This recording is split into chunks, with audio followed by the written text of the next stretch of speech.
egingo dugu eztanda. Aurten DAPRO abenduaren 5ean antolatuko da. Gure helburua sortzaile eta profesionalentzako topagune bat sortzea da. Bertan ume zein nerabentzako euskarazko ikuskizunak sortu dabiesen sortzaileek aukera izango dute euren lanak aurkezteko.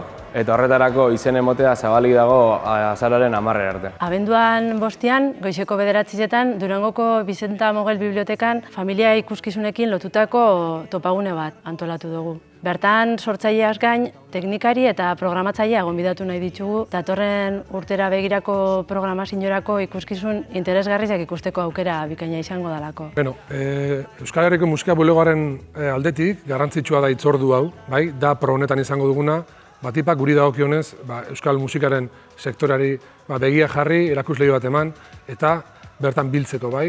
Batik garrantzitsua da programatzaileentzat, bai aretoetako, jaialdietako, zein antzokietako programatzaileentzat musika proposamen berriak ezagutzeko, saretzeko eta ideia berriak elkarrekin sukaldatzeko.